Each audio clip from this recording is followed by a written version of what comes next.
আপনার দাবি আদায় করবেন পুলিশের পায়ে ধরে, পুলিশের অনুমতি নিয়ে। যারা পুলিশের অনুমতি নিয়ে বিক্ষোভ করে তাদের পুলিশের পায়ের তলেই থাকতে হয় এবং পুলিশের বাড়ি খেতে হয়। পুলিশ আপনার চাকর না আপনি পুলিশের চাকর? এই দেশটা বড় পুলিশি দেশ হয়ে গেছে। রাজনীতি নাই, বিরোধী দল নাই, যা খুশি তাই। আওয়ামী লীগ সরকারকে বলবো আর মরবার জন্য বেশি দিন লাগবে না, এই পুলিশের বাইরে তোমাদের মারবো। আমার কথাও না। বৃহত্তর ময়মনসিংহ, এই ময়মনসিংহ অঞ্চলের মানুষ গোলামি ছাড়া মালিক তারা কোনোদিন হতে পারবে না। তারা গোলামি করবে, হয় ফরিদপুরের, নবগড়ার, না হয় রংপুরের, না হয় চিটাগাঙের। গোলামের কোনোদিন মালিক হওয়ার সম্ভাবনা নাই।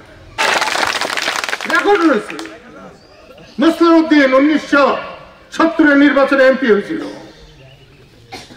মুক্তিযুদ্ধে যায় নাই, এখানে আসিল। আমি ওরা ধর্মের জন্য 10 বার লোক পাঠিয়েছিলাম। তার বিচার হতে পারে না। এখানে মৃত্যুর কারণ কি? আবুল কালাম আজাদ মারা গেছেন, শিক্ষক। কারণটা হলো এই কলেজকে সরকারিকরণ হচ্ছে। এটা কি অন্যায় দাবি? আমি এই দাবির সাথে সমর্থন জানাবার জন্য আমি এসেছি। এটা স্বাধীনতার সাথে এই কলেজের জন্মের বেদনা জড়িত আছে। এত খামখেয়ালি চলে না। আমি এই ব্যাপারটা নিয়ে দেখব। আমার টিচার মেরে ফেলাইছে, আমি তো রানে রানে টান দিয়া 3টা পুলিশ মেরে ফেলাইছি। আমি যদি এই কলেজের ছাত্র থাকতাম এ পর্যন্ত না হলে 3টা পুলিশ, ওই যে কৃষ্ণ যেরকম কংসকে রানে রানে টাইনা বাইরে ফেলাইছিল ওই রকম এই পর্যন্ত পারতাম। আমি দেশের শান্তি চাই। হাসিনা খালেদা পারুক বা না পারুক, আমি দেশের শান্তি চাই। অন্তত পক্ষে আমার বৃহত্তর ময়মনসিংহ অঞ্চলে চাই। সেই জন্য এসেছি। আমাকে এটা বিচার চাই এবং সেই বিচার তুলুগুলু কইরা পায়ে তেল মেরে আমি বিচার চাই না, ঘাড়ে ধরে বিচার আদায় করি। আমি তো কোনো সাহস দেখলাম না। পৃথিবীতে কিন্তু সবচেয়ে বড় শক্তি হচ্ছে জ্ঞান। জ্ঞানের উপরে কোনো শক্তি নাই। বলতে বলতে ভালো লাগে না? হাসিনা বই না, আপনারও বলি, আপনি আর বাইরেন না।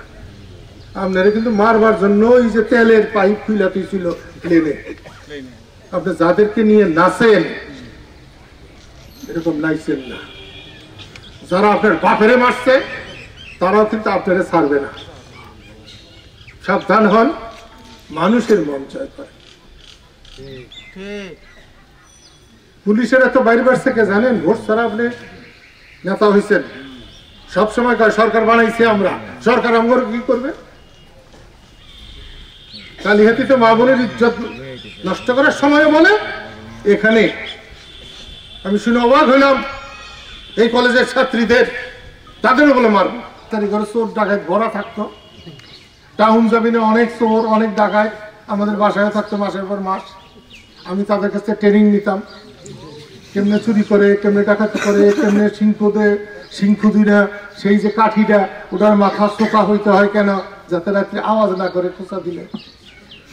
এ সমস্ত ট্রেনিং নিতাম আমি। সেই জন্য চোরেরাও সুবিধা পায় না, পুলিশরাও সুবিধা পায় না।